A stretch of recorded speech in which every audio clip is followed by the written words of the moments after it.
Afternoon Adventures, user half sanity, back here today with my thoughts on the Order of Scribes wizard.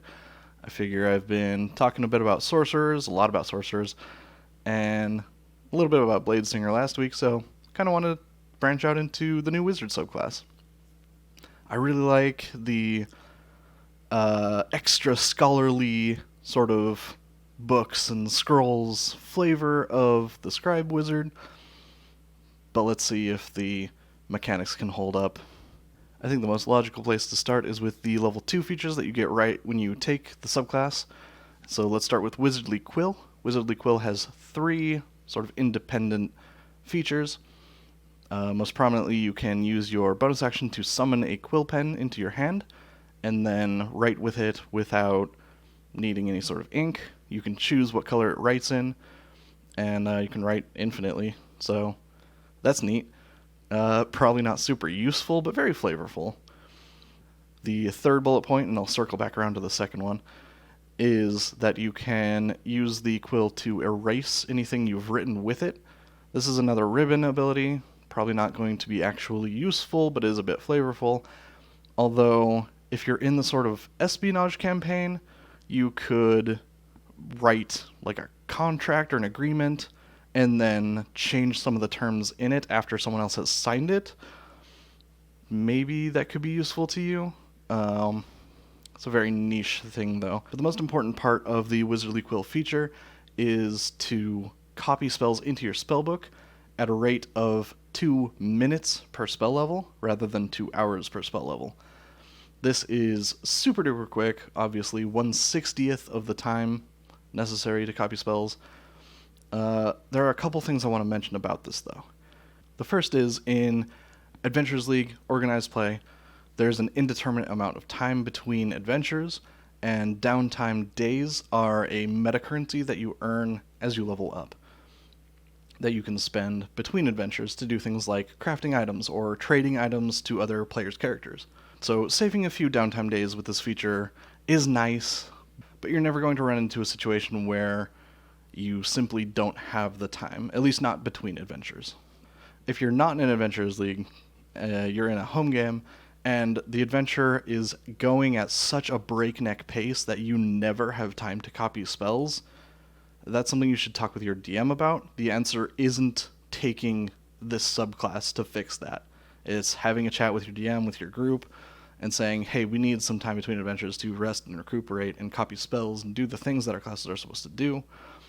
And one last thing, if you have all of the spells that you want in your spellbook already, or if you're going for all of the wizard spells period and you have all those, this feature becomes completely useless, as you no longer need to copy spells.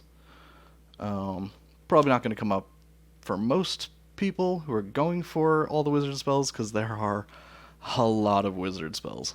But if you're just going for the ones you want, then there will come a time when being able to copy them super fast is no longer going to be something that you need, because you won't be copying spells. That'll probably be like a late game thing, but it's worth keeping in mind. I personally am not a fan of features that fall off completely and just stop being useful after a certain point, so this is on that list. Now, at level 2, we also get the Awaken Spellbook feature, which gives us even more bullet points to go over, and basically makes our spellbook that we'll have as a wizard anyway into another tool for us to use in casting. It allows us to use our spellbook as an arcane focus. Now, this part I don't feel is that special, because wizards start the game with arcane focus is foci? How do you pronounce that? Who knows? And also, they're in the player's handbook as equipment that you can buy, should be available pretty regularly in towns. The feature also gives us a way to replace our spellbook if we lose it, or if it gets destroyed, something really unfortunate happens. Now, in my several years of playing in Adventures League with a wide variety of players, wide variety of characters, I have never once seen a spellbook get lost or destroyed. I don't think I've even heard secondhand of that happening. Destroying a player's spellbook is generally what's considered a dick move, so it doesn't really tend to happen. If it does, you usually just copy your spells into it again and, call it a day. With the Order of Scribes, you get to just inscribe your insignia in it, basically, inscribe something in it, and it'll copy the spells over for you, as it's sort of its own sentient mind at that point. The Awakened Spellbook, while you're holding it, also allows you to cast one ritual spell per long rest without the extra 10 minutes added to its casting time, which is basically the same as saying casting a spell with a ritual tag without spending a spell slot, which is nice. Being able to cast something an extra time is never a bad thing, but it's also not really that strong. It's basically just one extra spell slot per day.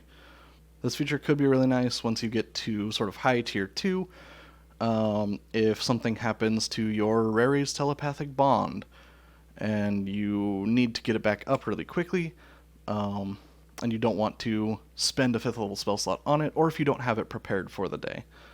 You can cast it out of your ritual book without the extra 10-minute casting time, no problem. For anything less than that, I say this feature is pretty weak. It's nice. That's about all I got. But the last and final and most meaty, I think, feature is the ability to transmute your spells into different damage types. While holding the spellbook, you can change the damage type of a damaging spell you cast from its normal type into a different type that matches a different spell you have at the level of the spell slot you've expended. So, you can, for example, change a fireball at its base level of 3 into lightning damage if you also have the lightning bolt spell in your spellbook, or you could change a 5th level magic missile into radiant damage if you have the dawn spell in your spellbook, just to give a couple of examples. Noting that this doesn't make your spell more powerful, it doesn't increase the amount of damage you're dealing, it's only for getting around things like immunity and resistance, or choosing a damage type that perhaps an enemy is vulnerable to. Not very common, but it does come up sometimes. It's not as strong as, for example, a Draconic Ancestry sorcerer changing the damage types of the elemental spells they cast into their own element to then add their charisma modifier as damage. This class doesn't get a bonus like that, so changing the damage types is only for resistance, immunity, and vulnerability. Alright, onward now to the level 6 feature, Manifest Mind. This is the heart and soul of the Scribe's Wizard. It's the meat and the potatoes, and it lets you summon the consciousness of your awakened spellbook within 60 feet of you as a bonus action. If something does happen to your Manifest Mind, you can also spend a 1st level spell slot to manifest it again. You can do this as many times as you want during a day, until you run out of spell slots. And this spellbook spirit can share with you what it's seeing and hearing without any sort of action required, making it sort of like a familiar, although you also have to use a bonus action to cause it to move up to 30 feet to a space that either you or it can see. So, kind of like a familiar, kind of like a mage hand, kind of neither in a way. Being able to share information with you makes it really good for scouting, especially because it isn't a creature and can't be targeted by spells or damaged by attacks. It has no AC or HP value, it just kind of is. It can be dispelled if someone casts Dispel Magic on it, so do be careful of that. And otherwise it will end if it gets more than 300 feet away from you for any reason, or you choose to end it as a bonus action. Being able to share information with you within 300 feet makes the mind very good for scouting, although the fact that it gives off light makes it really bad for stealth. In real life, our eyeballs can pick up the light of a candle's flame from about 40 miles away, if there's a clear line of sight, good weather conditions, etc. Assuming there's a clear path, we can see light very clearly. So this awakened mind, or a manifest mind, who gives off twice as much light as a candle in D&D 5e, probably very visible in most conditions. So it's probably not going to be sneaking in anywhere. Familiars will still be the optimal choice for that. Or the party rogue.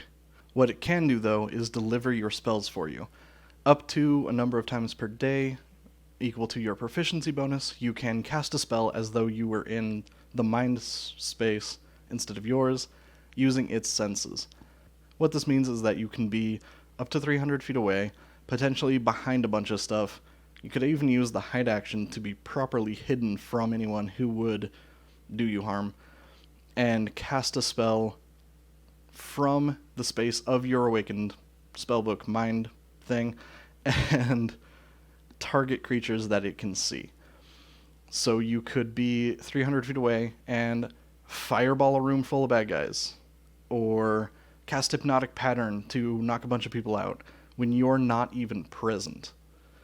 There is no danger to you. Assuming your Manifest Mind doesn't get Dispel Magicked, there's no threat to it. This feature allows you to cast spells into areas where you aren't physically present, and that's something that's really hard to do, and in most cases impossible.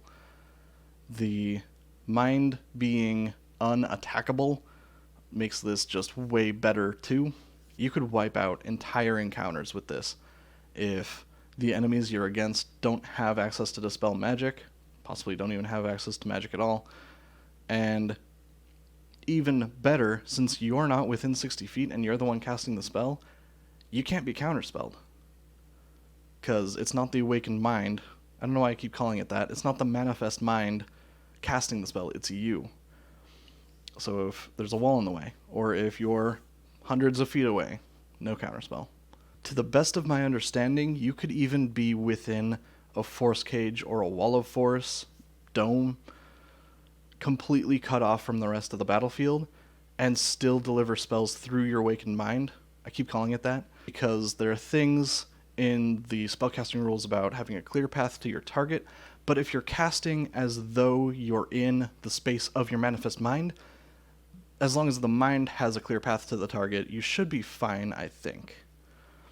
Might be worth talking to DM about in case that ever comes up, but if you can cast from around a corner or behind a wall, behind total cover, then that should be no different than casting from within a force cage. This feature is jam-packed full of what-ifs, and since I don't want this video to drag out to stupid lengths, I may make other videos in the future about spells that I find interesting that work well with this feature, but it's beyond the scope of this one. But I do want to mention Misty Step, because Misty Step is your classic get-out-of-jail-free card. It's super useful for escaping restraints, grapples, prison cells, etc., and because of the wording of the Manifest Mind that says whenever you cast a wizard spell on your turn, you can cast it as if you were in the Spectral Mind's space instead of your own, using its senses. What this means for Misty Step is that you can use the Mind's senses and pick a point within 30 feet of it and teleport yourself to there, because you're casting as if you were in that space. This is nuts. This can multiply the distance you can travel with the second level Misty Step spell 11 times over. Like I said, I'm not going to dig into every interaction like this that spells have, but I just wanted to point that one out, because it stands out as something special. But that's enough about Manifest Mind. Let's move on to the 10th level feature, Master Scrivener. Master Scrivener allows you to create a spell scroll for yourself up to a certain level that you can use and you alone can use once before your next long rest. This is absolutely free. There's no reason not to do it, and it's basically just an extra spell slot per day. Although it doesn't have to be a spell that you have prepared, so that's also nice. But similar to the once per day ritual thing from earlier, it's basically just one extra spell slot, and as a 10th level feature, it feels a bit lackluster to me. Sort of the Scribe's whole thing to have a lot of things prepared, and that's what brings us into the other part of the 10th level feature, being able to craft spell scrolls with half the gold and half the downtime cost.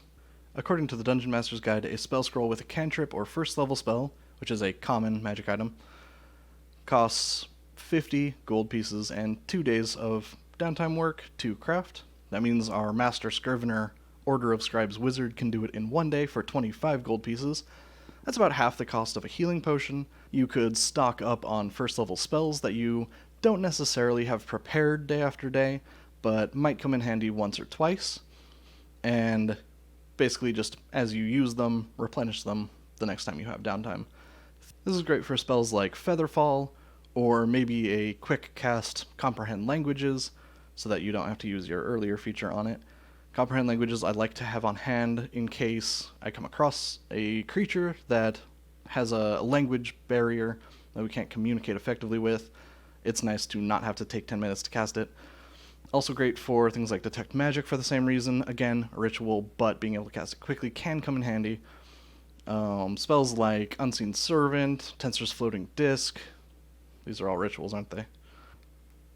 I don't remember off the top of my head all of the first level spells that I was looking at for this. That's what editing is for. They'll be right here. The problem is when you start getting into second and third level spell scrolls, which cost a whole lot more. They cost 125 gold pieces and 5 days of downtime to craft, which means you could keep something like a Remove Curse on hand, or I mean, the second and third level wizard list is super long. It could be anything, but to do so carries with it a bit more of a cost. You could carry 5 first level spell scrolls, or you could make 1 second or third level spell scroll. But that's still doable. It's still an option if, especially if your campaign gives you a lot of gold and has gaps between adventures for downtime activities. Can be a good way to shore up your utility. And then you can prepare more blasty combat spells or things that you might not prepare on a normal wizard as often, because you have those once or twice a day type spells covered. But again, it's going to come down to how much gold you get and how much downtime you get. In Adventurers League, this would be costly until high levels where you get lots of gold, but at any level it's going to cost a decent amount of your downtime to do, because it's that kind of meta currency. 4th and 5th level spells are going to be nearly unobtainable until higher levels, being a 1,250 gold piece investment and a whopping 50 days of downtime. This is enough to be prohibitive in Adventurers League, and unless there are, gaps of over a month in your campaign, your non-AL campaign, you're going to have trouble with this one. And then 6th through 8th level spells cost 10 times as much gold and downtime. You're probably not going to have that. That's over a year. 500 downtime days is. And 9th level spells, it's not going to happen.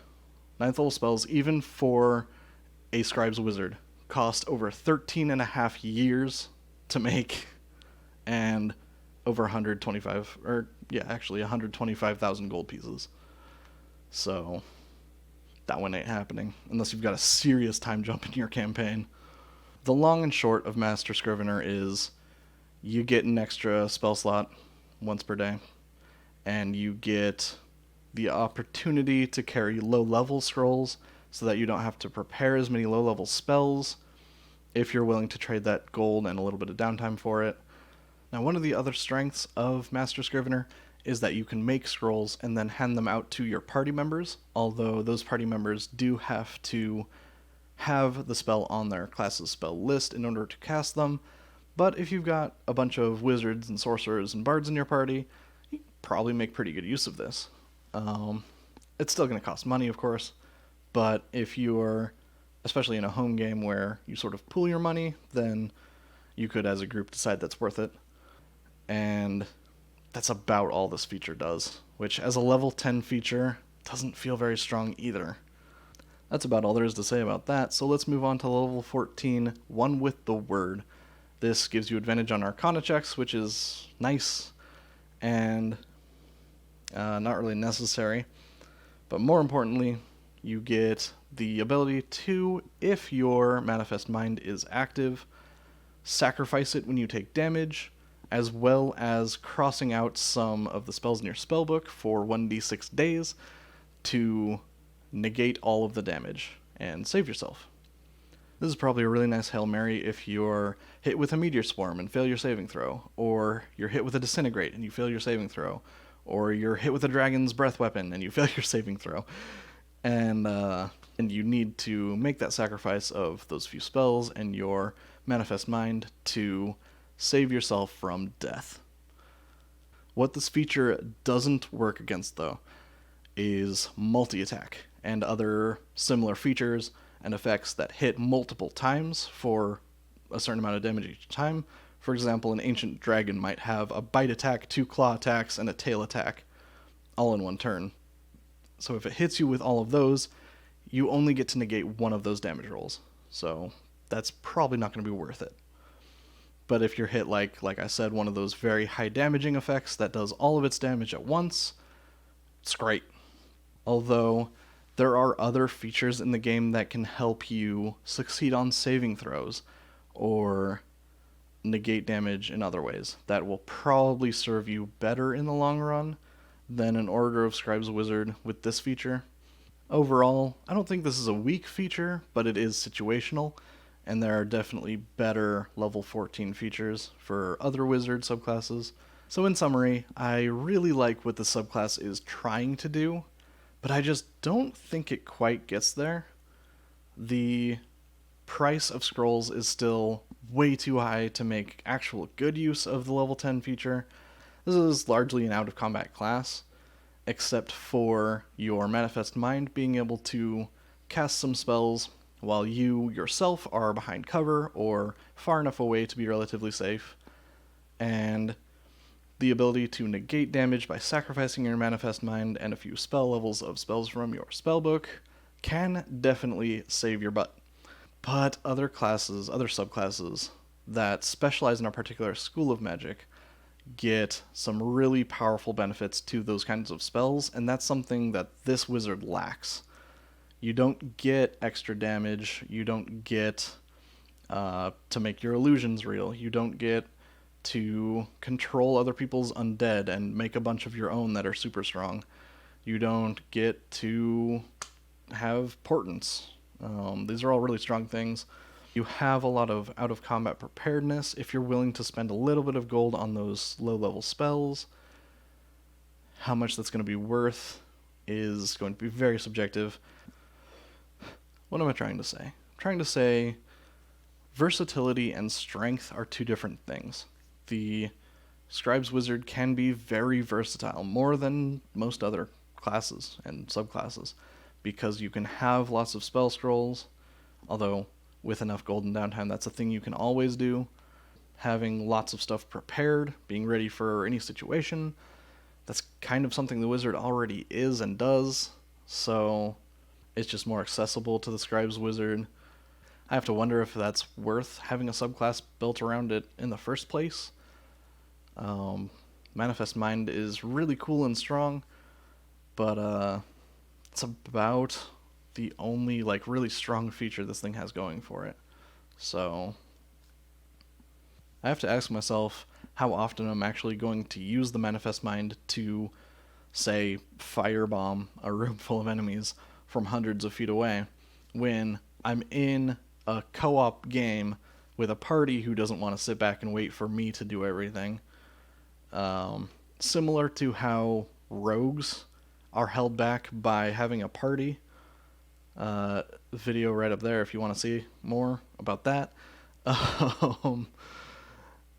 Being able to cast from a different room isn't always something that's going to come up unless you are willing to sort of take the spotlight for a bit, unless your party's okay with you taking the spotlight for a bit, and just sort of sitting back and waiting for you. So anyway, those are my thoughts on the matter. It's just my opinion, having not played one of these wizards yet. Let me know in the comments if you're playing one, if you're enjoying it, or if you're not enjoying it. Tell me why. I want to hear all about that. Otherwise, it's a YouTube video, so like and subscribe. And I'll see you in the next one. Happy gaming.